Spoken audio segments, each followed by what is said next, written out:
Imagine reaching into your jacket pocket at a professional conference, surrounded by the world's leading experts, who have just spent the last 2 hours explaining to an auditorium full of engineers exactly why something cannot be done. And then, without raising your voice, without putting up a single slide, you simply pull it out and hold it in the air. Not a theory. Not a prototype drawing. The real thing. That moment happened on May 10, 1954, in Dayton, Ohio. Inside a conference hall at the Institute of Radio Engineers, speaker after speaker had taken the podium to explain why silicon transistors were years away from being practical. The melting point was too high. The material was too reactive. The obstacles were simply too great. The audience was beginning to drift when a quiet physicist from a Dallas oil exploration company nobody in that room had ever heard of stepped up to give his talk. His name was Gordon Teal. He worked for a firm called Texas Instruments. He said, calmly, that contrary to what his colleagues had just told them about the bleak prospects for silicon transistors, he happened to have a few of them in his pocket. Then he reached into his jacket and pulled them out. Working silicon transistors, already in production. The room went silent. The company behind Gordon Teal did not start in electronics.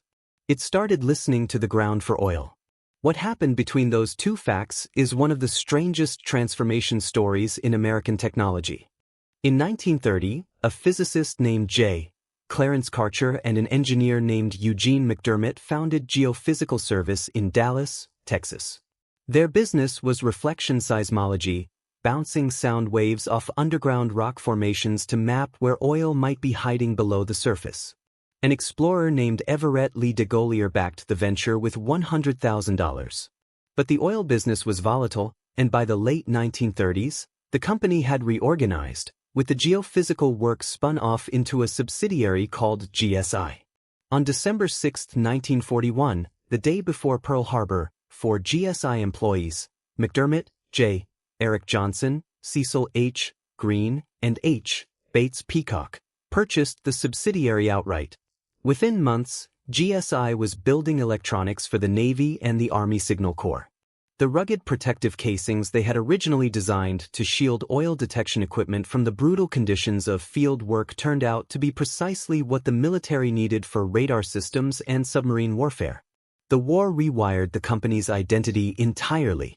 In November 1945, a young naval officer named Patrick Haggerty, a summa cum laude engineering graduate from Marquette University, walked through the door. Haggerty looked at GSI's military electronics contracts and saw something nobody else in Dallas was seeing. The real business was not finding oil. It was the instruments they had built to find it. In 1951, the company renamed itself Texas Instruments. Revenue stood at roughly $20 million. In the world of American electronics, TI was virtually invisible. Haggerty had a plan.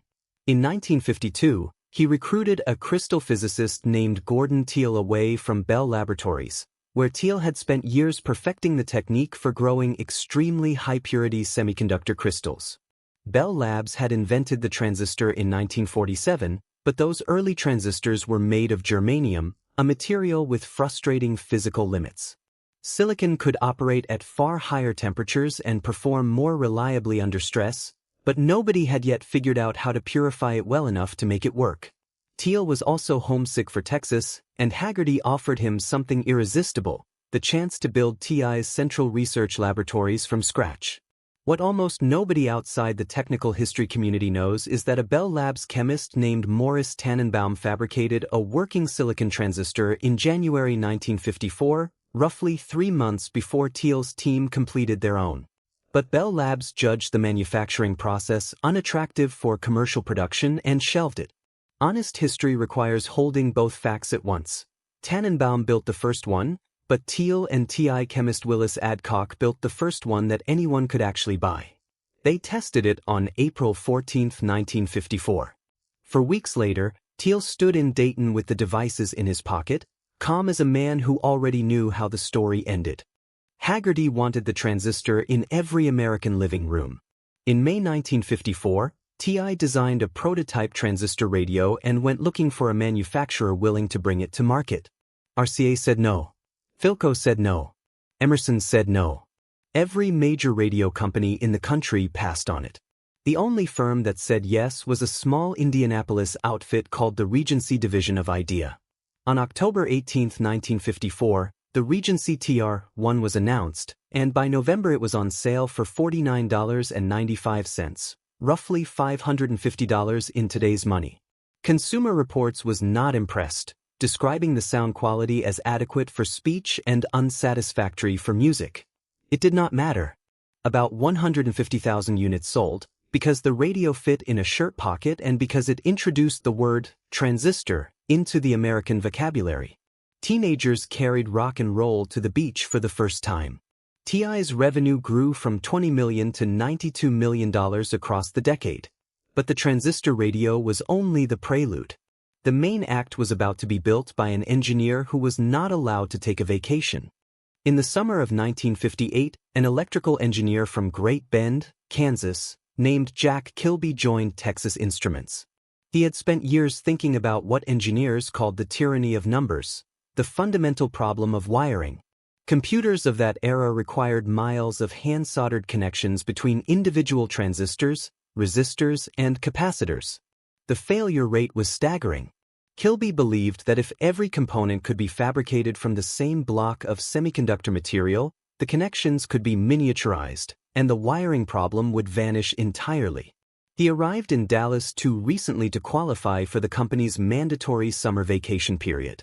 And so, while his colleagues left for 2 weeks, Kilby found himself alone in the laboratory with nothing but time and an idea. On September 12, 1958, when the staff returned, he showed them what he had built. A rough-looking assembly of germanium, gold wire, and aluminum, containing a transistor, a capacitor, and 3 resistors, all on a single piece of semiconductor material. It looked, by one later description, like a failed art project.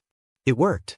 TI filed for the patent in February 1959 and debuted the device at the Institute of Radio Engineers convention that March. In the audience, only one company fully grasped what they were looking at: Fairchild Semiconductor, where a physicist and entrepreneur named Robert Noyce had been working on the same problem independently. Noyce filed his own patent for a silicon-based integrated circuit in July 1959. A decade of legal battles followed, ultimately ending in shared credit and cross-licensing agreements. Both men are recognized today as co-inventors of the integrated circuit. But it was Kilby, alone in a Dallas laboratory during a forced summer vacation, who soldered the first one together. He received the Nobel Prize in Physics in the year 2000. When he accepted it, he said publicly that Robert Noyce, who had died in 1990, would have shared the prize had he lived. Only 6 of Kilby's original prototypes survive. One of them sits in the Smithsonian Institution. Cold War defense contracts funded TI's semiconductor research through the late 1950s and 1960s. The company built airborne radar systems, missile guidance electronics, and laser-guided munitions that would redefine modern warfare. Military revenue was the engine underneath the invention. Then Haggerty, restless as ever, turned to Kilby again. He wanted a consumer product that would use integrated circuits the way the Regency radio had used transistors. Kilby, alongside 2 engineers whose names rarely appear in popular histories, Jerry Merriman and Jim Van Tassel, settled on a miniature electronic calculator. The project was code-named Caltech. By 1967, they had a working prototype small enough to hold in one hand, which was astonishing at a time when calculators occupied entire desktops. In 1972, TI released the TI 2500 Datamath to the public. 4 years later, the TI-30 hit store shelves at $24.95 and became the best-selling calculator in history.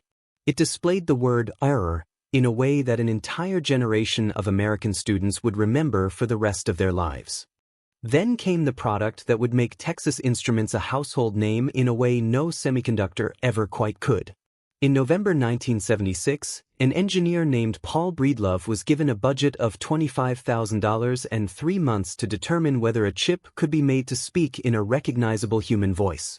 Working alongside Gene France, Richard Wiggins, and Larry Brantingham, Breedlove's team developed the TMC-0280, the first single-chip speech synthesizer. The voice was recorded by a Dallas radio announcer named Mitch Carr, chosen for his clear, measured delivery.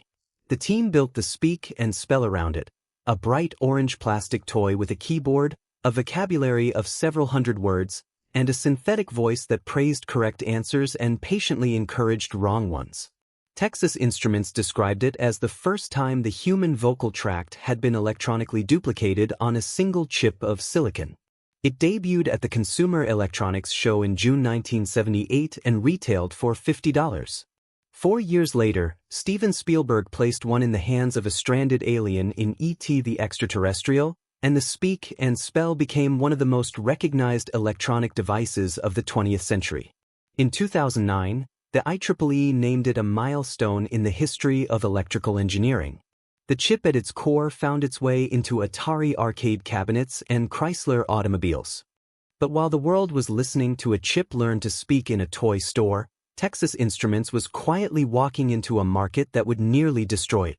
In 1979, the company released the TI-9904, the first 16-bit home computer available to consumers, bundled with a color monitor for $1,150.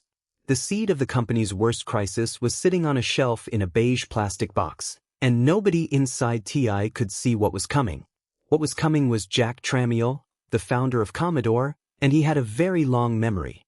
In the mid-1970s, TI had undercut Commodore's calculator business by slashing prices below anything Commodore could match, nearly destroying the company.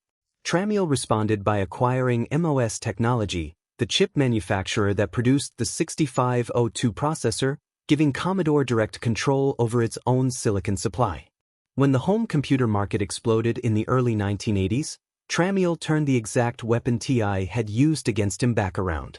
The TI-99 and 4A launched at $525 in June 1981. Commodore dropped the price of the VIC-20. TI matched it. Commodore matched again. By February 1983, the TI-99 and 4A was selling for $150. By summer, TI was selling a stripped-down version for under $100, losing money on every single unit shipped. The factory in Lubbock, Texas was producing 5,000 computers a day. Shipping them out was not the same as selling them. The third quarter of 1983 arrived like a verdict. Texas Instruments reported a loss of $330 million, nearly all of it from the home computer division. In October 1983, the company announced it would discontinue the TI-99 and 4A. Remaining inventory was liquidated at $50 a unit, then $20. Thousands of workers were laid off. The company that had invented the integrated circuit, the handheld calculator, and the first single-chip speech synthesizer had nearly bled to death selling home computers at a loss, chasing a market that someone else controlled. Texas Instruments did not die. It did something harder than dying. It retreated to the thing it had always done better than anyone else on Earth, designing and manufacturing the chip itself.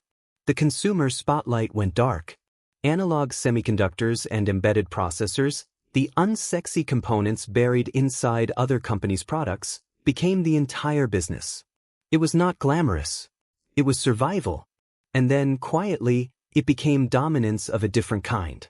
Today, TI calculators sit on the desks of virtually every high school mathematics student in the country, a monopoly so quiet it barely registers as one.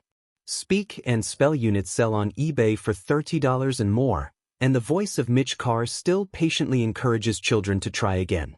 TI-99/4A computers in working conditions still boot up in collectors' living rooms, with a community of homebrew programmers still writing new software for a machine discontinued more than 40 years ago.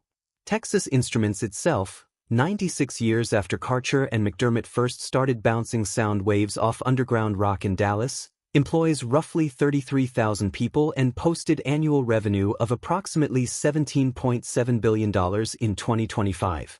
New 300mm semiconductor fabrication plants began production in Sherman, Texas in late 2025, with a total planned investment of more than $60 billion, one of the largest domestic semiconductor construction projects in American history. The integrated circuit that Jack Kilby soldered together during a lonely summer vacation in 1958 is now inside every phone, every automobile, every hearing aid, every satellite, and every machine that thinks, under every brand name on Earth except the one that invented it. In 1954, Gordon Teal reached into his pocket at a conference in Dayton, Ohio, and pulled out the future. More than 70 years later, Texas Instruments is still carrying it, quietly, in every pocket in the world.